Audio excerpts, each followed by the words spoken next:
Surga, terima kasih karena hari ini kami pun dikumpulkan kembali di hadapan-Mu. Kami hari ini akan belajar mengenai dosa. Biar Roh Kudus yang memimpin bimbing kami, sehingga apa yang kami dengar dan apa yang saya ucapkan bisa sesuai dengan kehendak-Mu, sesuai dengan firman-Mu. Janganlah hati kami menyimpang ke kanan ke kiri, tapi biarlah kami selalu setia kepada-Mu. Hanya dalam nama Tuhan Yesus Kristus kami berdoa dan mengucap syukur. Amin. Oke, Bapak Ibu sekalian, kita mulai hari ini. Hari ini kita akan bahas jatuh dalam dosa, ya. Poinnya itu tuh kita ada dua pertanyaan 16 dan 17, karena hari ini pun kita melanjutkan sekali lagi katekimus, tapi bukan yang Heidelberg lagi ya, saudara-saudara, kita yang Westminster. Oke, jatuh dalam dosa, kita akan lanjut ke pertanyaan 16. Kita akan sama-sama baca jawabannya ya. P itu pertanyaan, J itu jawaban. Saya akan bacakan yang P-nya. Apakah seluruh umat manusia ikut terjatuh di dalam pelanggaran Adam yang pertama? Jawaban. Kovenan yang diadakan dengan Adam itu tidak hanya bagi dirinya sendiri, namun juga bagi keturunannya, sehingga seluruh umat manusia yang menjadi keturunannya melalui kelahiran biasa, semuanya telah berdosa di dalam Dia dan jatuh bersamanya dalam pelanggarannya yang pertama. Pertanyaan 17. Ke dalam kondisi apakah kejatuhan itu membawa umat manusia? Jawaban. Kejatuhan itu membawa umat manusia masuk ke dalam kondisi dosa dan penderitaan. Hari ini bahan saya itu tuh boleh dibilang itu sangat mudah sebenarnya. Karena saya yakin bahkan anak saya sekalipun yang masih kecil ngerti bahwa kita semua tuh udah jatuh dalam dosa. Tadinya saya mikir gitu. Setelah dibaca-baca lagi seperti biasa ya, bahan itu luar biasa. Kita lanjut dulu ya. Dosa itu tuh sebenarnya di barat sama di timur tuh sangat berbeda, teman-teman. Maksudnya begini. Kalau di barat sekarang itu lagi perang budaya. Orang kan mikir perangnya perang di Ukraina ya, Ukraina, perang di Israel, betul kan ya, atau perang di Yaman ya. Tapi sebenarnya di Amerika, di Inggris, negara Eropa, bahkan sekarang udah masuk Australia, itu ada perang yang namanya perang budaya. Budaya aliran kiri yang sosialis.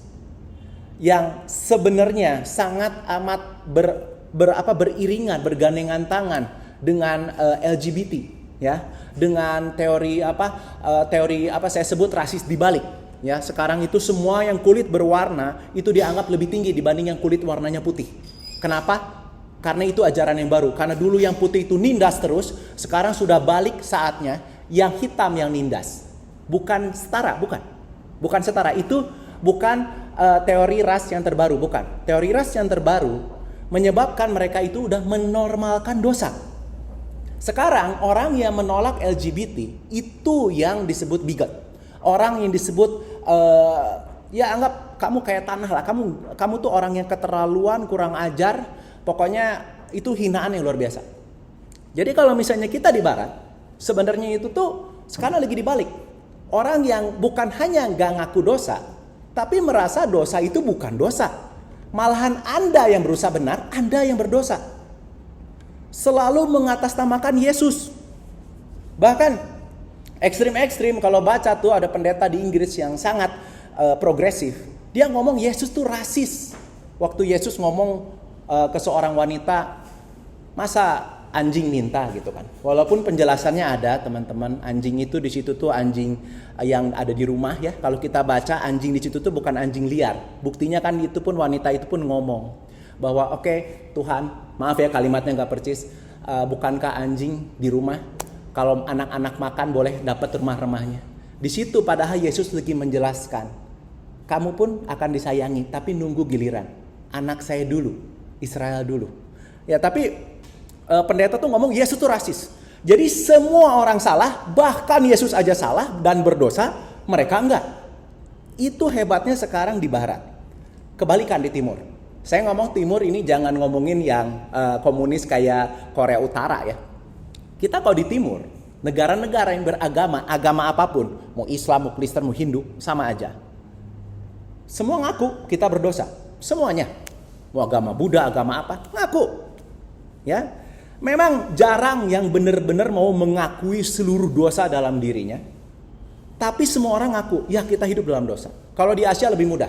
Saya khotbah kayak gini di Amerika disebutnya saya yang rasis, saya yang bigot, saya yang keterlaluan dan kurang ajar. Tapi kalau di Asia ini khotbah yang sangat mudah karena kita semua ngaku kita berdosa, ya. Karena ini tahun politik. Saya baca satu. Ada ceritanya gini. Ceritanya itu ada orang Yahudi, orang Hindu, sama politikusnya kita anggap Kristen aja ya. Pergi jalan barengan, naik mobil. Mobil mereka mogok. Mau gak mau, malam itu mereka nginep di rumah seorang petani. Petaninya ngomong, saya welcome, tapi kamar saya cuma bisa buat 2 orang. 1 orang lagi terpaksa tinggal di kandang. Waduh, ya udah. Akhirnya mereka ngobrol ya. Politikus paling pinter berdebatnya, walaupun dia Kristen debatnya paling tinggi ya. Akhirnya orang Yahudi ngalah. Oke, whatever. Saya yang di kandang. Singkat cerita, berdua masuk ke kamar, 1 tinggal ke kandang. Di kandang, gak lama diketuk pintu petani tadi. Ketuk, si orang Yahudi balik. Kenapa? Di kandang ada babi. Saya kan gak boleh, saya kan orang Yahudi, gak kosher. Bukan halal ya, kosher mereka kan. Gak kosher, saya gak boleh tinggal sama babi. Oke. Mereka debat lagi bertiga tadi gitu ya.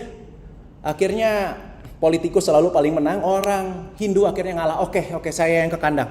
Orang Hindu ke kandang, gak lama kejadian lagi. Balik lagi tuh orang Hindu ngetok lagi. Tok. Lah, kenapa kamu balik? Bukan cuman babi, ada sapi. Sapi itu kan Allah buat saya. Ya, saya nggak bisa tidur di situ. Nah, akhirnya mereka debat lagi. Wah, politikus ngeluarin seluruh silat kata mereka ya. Cuman 2 orang tadi ngingetin, bukannya kamu juga selain politikus Kristen juga harus mengasihi sama manusia, kamulah yang ke kandang.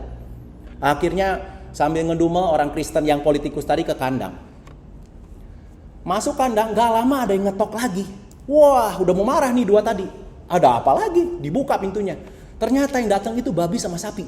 Mereka menolak ya tidur bareng politikus.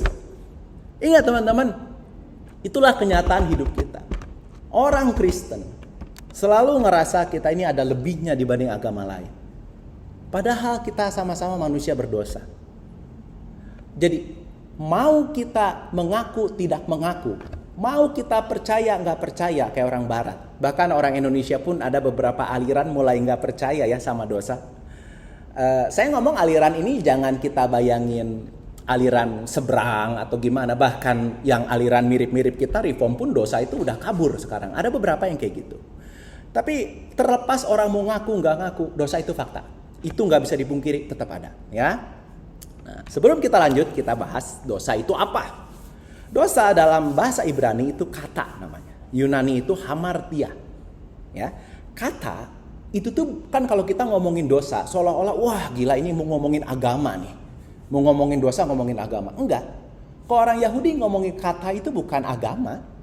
Kata itu tidak tepat sasaran. Kelewat atau kita nyasar. Jadi kalau misalnya mereka lagi latihan manah zaman dulu mau perang, terus mereka harusnya nembak sasaran di pojok sana, nggak kena, itu kata. Miss, melewati sasaran. Atau ketika mereka mau pergi ke satu tempat, gak nanya-nanya dulu caranya ke sana gimana, dan akhirnya mereka tersasar, itu juga kata. Jadi kata dosa sebenarnya itu jangan ngomongin agama dulu. Kata ini tuh dibikin sangat sederhana. Oke, saya ngaku dosa itu di Alkitab gak hanya kata sebenarnya. Ada beberapa, cuman ini 600 kali. Paling banyak di Alkitab nyebut dosa tuh pakai kata ini, ya. Jadi sebenarnya dosa itu tuh bisa dibilang sebagai kegagalan manusia untuk mencintai Allah dan mencintai manusia sesama manusia secara layak, secara hormat dan tidak sesuai standar Allah. Jadi kita gagal. Gagal mencintai Allah dan gagal mencintai sesama manusia seperti diri kita sendiri. Bahkan kalau kita lihat benar-benar 10 perintah Allah, kita bisa bagi 2. 5 itu di warning, diperingati, jangan sampai kamu gagal mencintai Allah. 5 lagi adalah warning, jangan sampai kamu gagal mencintai manusia. Kalau nggak percaya baca lagi. Cuma dibagi 2. Ujungnya itu doang dari 10 perintah itu. Ya. Jadi sebenarnya karena yang namanya 10 perintah Allah tadi aja, ada peringatannya nyambung ya Allah dan manusia. Jadi dosa kepada manusia itu tuh berhubungan dengan dosa kepada Allah. Ya. Karena waktu Yusuf digoda sama istri Potifar, ya, intinya mau diajak tidur bersama, ya. Dia kan nolak. Saya tidak mau berdosa kepada Allah. Bukan saya tidak mau berdosa kepada Tuhan saya. No, pertama kali dia ngomong tidak mau berdosa pada Allah dulu. Jadi dosa kita ke sesama manusia, bersama sesama manusia, itu sama dengan dosa kita bersama ke Allah, bukan bersama Allah, maaf. Kita jangan sampai lupa, manusia itu dibikin sesuai seturut gambar Allah. Sehingga ketika kita ngejahatin, kita itu otomatis berdosa pada Allah juga. Nah, sialnya jemaat sekalian, dosa itu tuh bukan hanya melakukan yang jahat. Definisi ini sangat penting. Intinya salah sasaran pun dosa. Jadi ketika kita tidak berbuat baik pun, kita nggak jahat, cuman kita nolak berbuat baik, itu udah dosa. Ya. Contohnya ketika Saul ngejar-ngejar Daud, jangan salah. Kalau kita baca benar-benar, Saul itu sedikit pun tidak merasa berdosa di awal-awal. Sampai satu titik Tuhan tegur, baru dia ngaku, saya salah, saya berdosa. Ya abis itu pun tetap ngejar Daud lagi sih. Udah ngaku salah, tetap dia balik lagi. Karena itulah natur manusia. Ketika kita merasa melakukan yang baik, ketika kita menolak melakukan yang baik, padahal kita melawan Allah, tetap dosa. Jadi dosa itu nggak sebatas kita melakukan yang jahat, jangan lupa. Ya, kenapa sih kita itu selalu gagal? Ya karena kita egois. Kita akan selalu balik lagi mementingkan diri kita sendiri. Kita akan selalu mementingkan berahi kita, nafsu kita. Saya nggak ngomongin hanya seks nih, nafsu makan, nafsu uang, nafsu kuasa, nafsu disayang. Ya, itu dosa. Itu arti dosa ya. Karena kalau kita udah tahu nih, paham banget arti dosa itu artinya apa, tidak tepat sasaran, baru kita bisa jawabnya berikutnya. Berikutnya adalah saya mau bahas apakah itu adil. Coba kita pikir baik-baik. Waktu dulu Adam itu sama Hawa dikasih makan, dikasih tahu ini ada pohon ya, ini pohon baik dan jahat, ini kamu gak boleh makan ya. Nanti kalau kamu makan, ini kamu nanti akan mati. Ya. Jangan lupa itu ngasih taunya ke Adam. Hawanya belum dibikin, belum. Baca lagi ayatnya. Dibikinnya belakangan Hawa. Ya. Kenapa ini langsung begitu makan satu kali? Kan katanya Allah panjang sabar. Allah itu kasih. Kenapa baru makan sekali langsung jatuh dalam dosa? Sebenarnya jawabannya ada di kejadian berikutnya, kejadian 2. Kalau sampai ada orang merasa bahwa ini tuh tidak adil, berarti lupa bahwa Allah, debu yang dibikin dan dicintai Allah, dikasih rohnya, dibikin serupa bentuknya.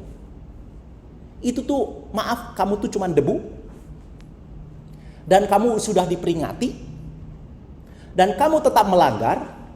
Harusnya di kejadian 1 ayat 17 itu kalau dilanggar kamu tuh mati dalam arti sebenarnya, saudara-saudara, bukan mati rohaninya doang, mati. Tapi Tuhan karena kasihnya, karena panjang sabarnya, karena ada rencana yang luar biasa dari Tuhan. Di kejadian 2 kita baca sama-sama, itu panjang ya kejadian 2. Gak ada yang dihukum langsung mati saat itu. Bukan hanya Adam dan Hawa, ular pun gak langsung, setan pun gak langsung saat itu dihukum mati. Jadi memang sudah layaknya kita mati, tetapi karena kasih Allah kita diselamatkan. Jadi adil luar biasa, adil dan maha pengasih. Nomor 2 pertanyaannya, apakah adil ya dosa Adam, Hawa jadi dosa seluruh keturunannya? Karena seperti yang bisa kita baca di Roma 5 ayat 12, karena satu manusia, semua manusia berdosa, ya. Dan semua manusia itu akan mengalami kematian, karena tadinya kita nggak akan mati, harusnya kita bisa hidup abadi langsung. Apakah itu adil? Tentu itu adil. Balik lagi ke jawaban yang pertama. Kita hanya debu yang dikasih roh. Debu, kalau kita nggak ngerti posisi kita sebagai debu, sebagai kotoran, kita ini gak benar-benar paham kita ini apa. Kita selalu merasa kita ini spesial, kita ini merasa kita ini luar biasa, padahal kita ini gak lebih dari debu. Kita ini bersyukurlah masih dikasih kesempatan. Karena kita sudah bersalah kepada Allah yang sempurna. Hubungan kita dengan Allah diputuskan. Tetapi kita tidak langsung dihukum untuk selamanya pada saat itu juga. Jadi sekali lagi itu kasih. Kita kena pun tetap kasih. Buktinya kita masih hidup sekarang. Ya, bukan langsung mati saat itu aja. Jadi adil-adil aja. Yang terakhir dalam artian hubungannya dengan kita, apakah adil ya? Dosa kita yang terbatas dihukum tidak terbatas. Coba pikir baik-baik teman-teman. Dosa kita di dunia ini kan terbatas. Ada satu pelanggaran dosa yang gak bisa diampuni Tuhan, yaitu menghina melawan Roh Kudus. Tapi memang orang yang duduk di sini ada gitu yang menghina melawan Roh Kudus. Bahkan bukankah dosa maaf bunuh orang sekalipun gitu, dia ada batasnya kan, dia nggak bunuh seluruh umat manusia kan. Hitler aja bunuh jutaan tapi dia kan nggak bunuh semua. Dosanya terbatas dalam tanda kutip, memang luar biasa kejam. Kalau dosa kita yang nggak pernah bunuh, nggak pernah nyuri, jarang-jarang ngebohong gitu ya, itu gimana? Kenapa cuman segitu aja kita harus terima hukuman selamanya? Jawabannya sama lagi sayang. Jadi karena Allah kita itu sempurna, kita juga harus sempurna. Gak ada yang bisa. Kalau gak melalui Yesus tidak mungkin bisa. Karena itu di pertanyaan yang berikut. Tapi tetap aja teman-teman. Kita berdosa terhadap Allah yang sempurna. Jadi dosa kita walaupun cuma sekali, dosa kita sempurna juga. Karena dosa kita sempurna, jangan salah, kalau kita masuk neraka, neraka itu apa sih? Sebenarnya Alkitab kan nggak ngebayangin neraka itu seperti kayak di orang Buddha gitu kan ya, ada 7 lapis, nanti di sini kamu disiksanya dipotong-potong, di sini ditusuk-tusuk, di situ dibakar, enggak kan? Di Alkitab cuma ditulis tidak ada Allah, dipisah dari Allah selamanya. Ada pernyataan yang menarik dari beberapa pendeta yang saya baca dan saya nonton. Jawaban mereka sama. Mereka selalu nanya, emangnya kalau kamu sudah di neraka, kamu berhenti berdosa? Bukankah seperti Lazarus ketika dia mati ya sama orang kaya itu kan, gak dikasih makan. Dia naik surga. Orang kaya itu udah di neraka nih, udah menderita dia ya. Dia masih nyuruh-nyuruh. Itu tolong dong suruh si Lazarus kasih saya minum. Kurang ajar. Udah masuk neraka, udah menderita pun masih kurang ajar. Tolong dong ingetin deh saudara-saudara saya deh, biar gak kayak gini. Masih kurang ajar. Karena akhirnya kan dibilang juga kan, kalau orang mati kembali hidup aja, kalau Musa kembali hidup pun mereka gak akan pernah jadi percaya. Intinya adalah, orang berdosa yang tidak mau percaya Yesus, di neraka pun seumur hidup mereka gak akan menjadi suci. No, mereka akan terus berdosa, mereka akan terus terpisah dari Allah. Keadaan yang sangat luar biasa menyeramkan buat saya nggak bisa bayangkan kayak gimana terpisah dari Allah. Karena di hidup kita yang sangat bobrok ini, di dunia yang sangat banyak kesulitan ini, kita masih ada Allah, masih ada harapan. Nggak tahu neraka tuh kayak gimana, saya nggak mau bayangin. Oke, pertanyaan terakhir yang baru berhubungan dengan Tuhan Yesus. Jadi kalau gitu adil gitu ditanggungnya sama Yesus doang. Karena ini udah mulai banyak nih gerakan-gerakan ya.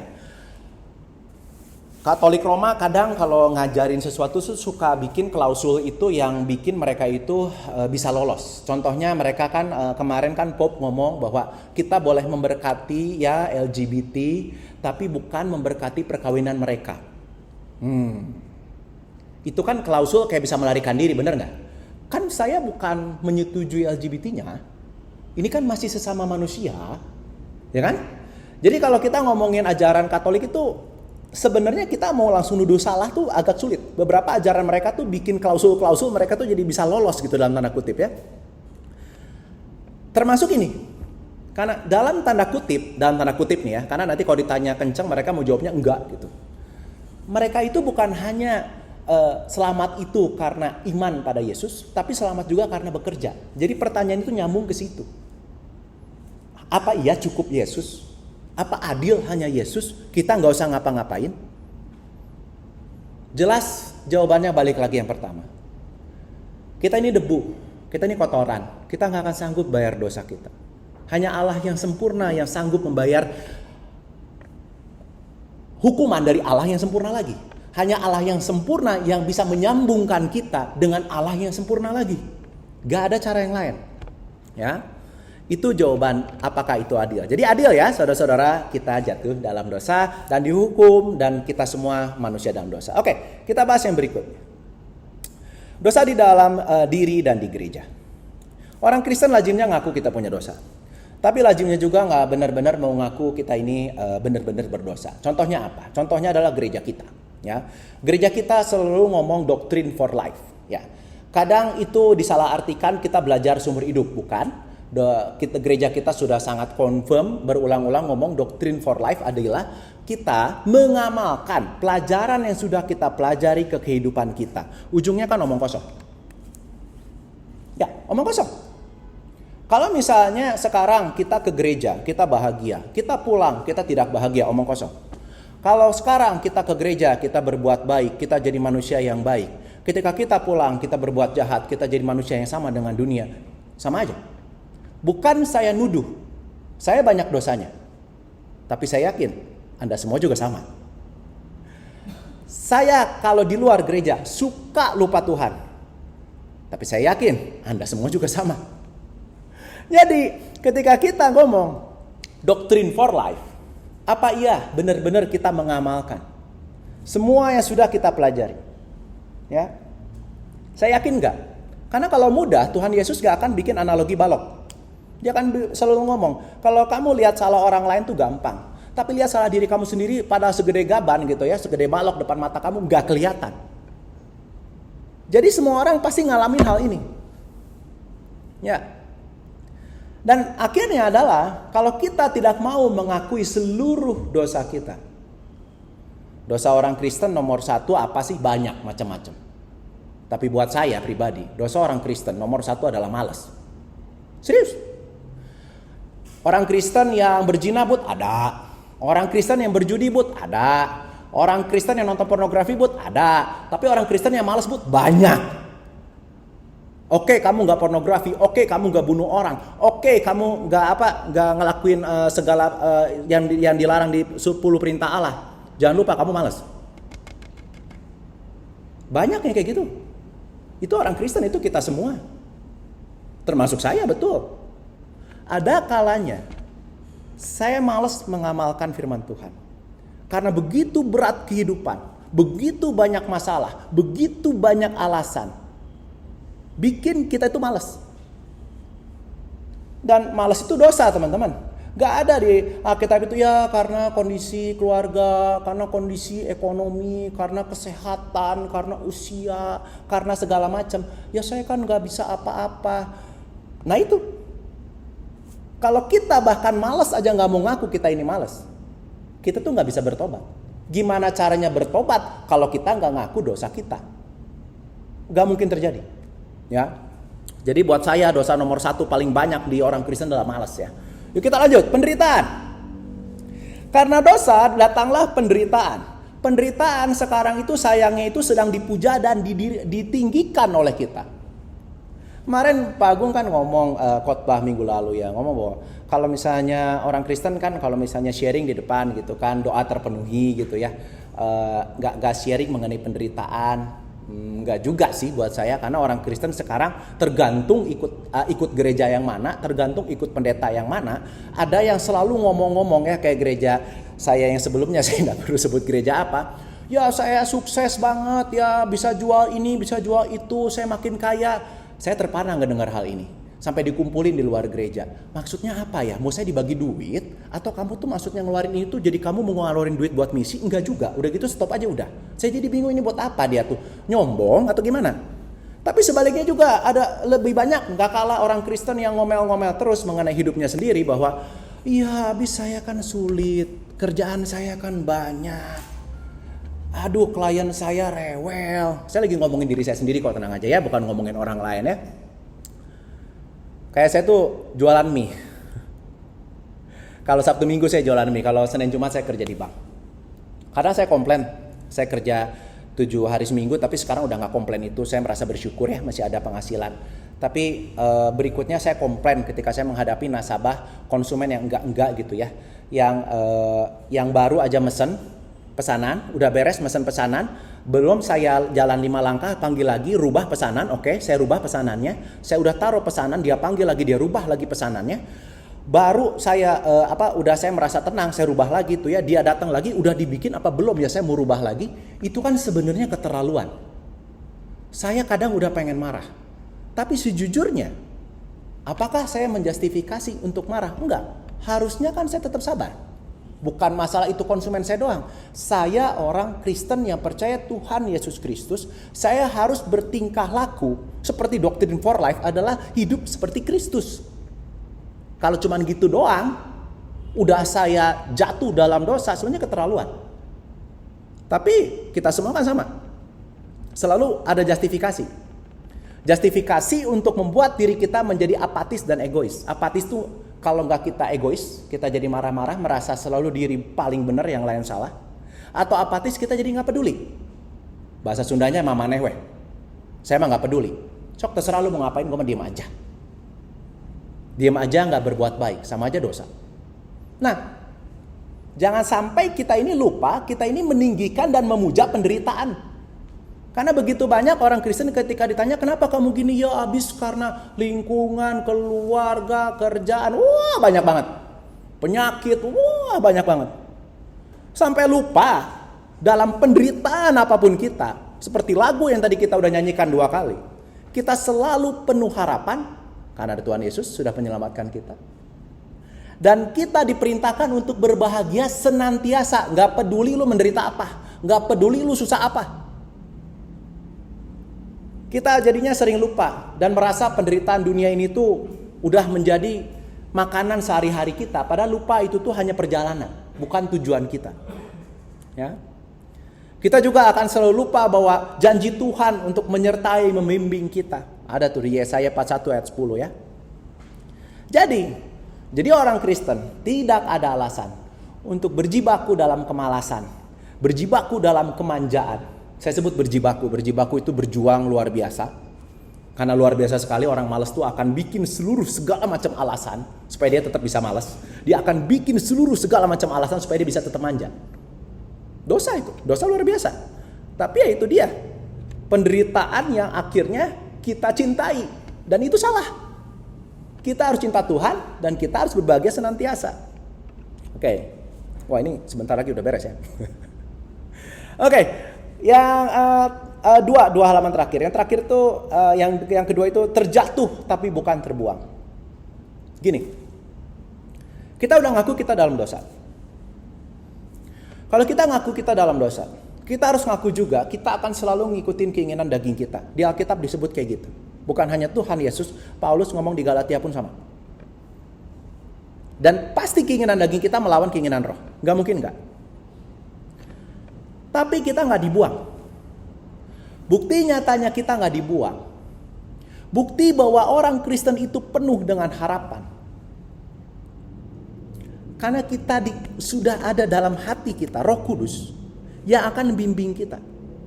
Membimbing kita menjauhi percabulan, kecemaran, hawa nafsu, penyembahan berhala, sihir, perseteruan, perselisihan, iri hati, amarah, kepentingan diri sendiri, penjenderaan, roh pemecah, kedengkian, kemabukan, pesta pora, dan sebagainya.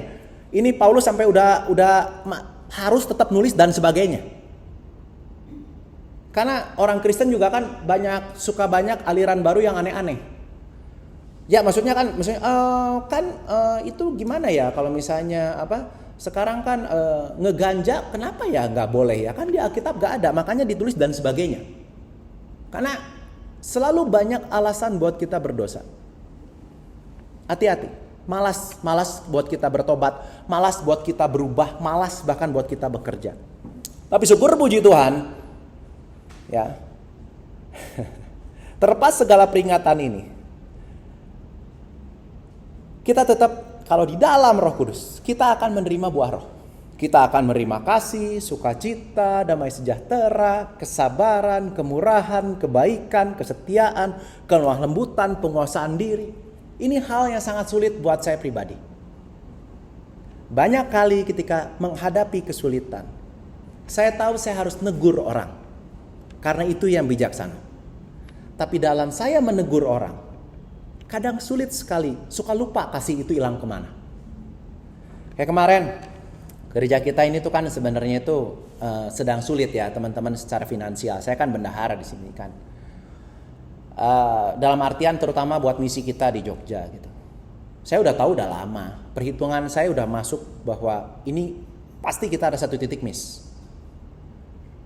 Dan tapi di situ karena beralasan bahwa ya udahlah ya kepentingan gereja, ya udahlah ya kan kita harus mengasihi, apalagi kan ini kepentingannya misi ya. Ya sudahlah, masa ditegur sih? Masa saya komplain sih gitu kan? Tapi sebenarnya ya saya harus secara bijaksana di dalam kasih dan sukacita, saya harus negur. Ya kemarin saya udah ngomong akhirnya. Kita kurang, ada kemungkinan kita harus berhenti dan mereka pun harus buktikan bahwa mereka itu berbuah. Karena segala sesuatu harus dinilai dari buahnya teman-teman. Apapun niatan baik kita, omong kosong kalau nggak ada buahnya. Anak buah saya selalu punya alasan, Pak niat saya nggak gitu. Ya peduli amat niat lu apa, hasilnya kan jelek. Buahnya buat saya yang saya lihat. Ya. Yang terakhir, terjatuh tetapi penuh harapan. Harapan di sini tuh harapan kalau buat orang-orang yang mau berhenti menipu Allah dan menipu diri sendiri. Do not be deceived. Jangan menipu. Menipu siapa? Menipu Allah dan menipu diri sendiri. Allah tidak akan membiarkan dirinya sendiri dihina.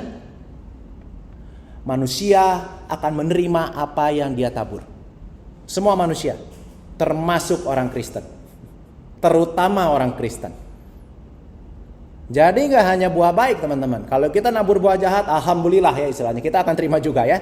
Nabur benih jahat, kita akan terima buah jahat. Jadi siapapun yang menabur dengan daging, dari daging tersebut, dari buahnya adalah buah kehancuran. Walaupun sekarang kelihatannya nikmat, walaupun sekarang kelihatannya paling enak, walaupun sekarang mungkin nikmat enggak, enak enggak, tapi paling nyaman. Kan males tuh supaya kita nyaman. Kita gak usah ngapa-ngapain, diam aja. Ya, tetapi penuh harapan karena sudah ada Roh Kudus. Kalau kita mau ya saudara-saudara, kita bisa menabur di dalam Roh sehingga kita akan menuai kehidupan yang abadi. Itu harapan kita. Itu yang bikin apapun kesulitan yang kita hadapi, membuat diri kita masih bisa tersenyum dan bahagia senantiasa. Suatu yang sulit, perjuangan seumur hidup, tapi itulah kita. Kita selamanya belum diangkat ke surga. Selamanya belum terjadi kiamat. Ya kan pilihannya yang dua kan ya, kiamat duluan atau kita mati duluan kan, gak ada yang tahu toh. Selama kita itu, kita akan selalu digoda sama keinginan daging. Karena kita masih ada daging nih, daging semua. Tetapi di dalam Roh, jangan pernah lupa, apapun yang kita tabur dalam Roh, pasti kita akan tuai. Dari saya itu aja, mari kita berdoa. Bapa, sungguh kami bersyukur dan berterima kasih. Karena berkat-Mu sungguh nyata. Di tengah segala dosa dan kelemahan kami, di tengah segala pelanggaran yang terus kami lakukan karena daging kami yang jahat ini dan melawan Roh. Roh Kudus selalu ada menyertai dan membimbing kami, mengingatkan kami untuk kembali ke jalan-Mu, untuk kembali berbahagia, untuk bersuka cita senantiasa. Karena janji-Mu, Engkau menjanjikan kehidupan yang kekal bersama Bapa melalui Tuhan Yesus. Dalam nama Tuhan Yesus Kristus, kami berdoa dan bersyukur. Amin. Terima kasih.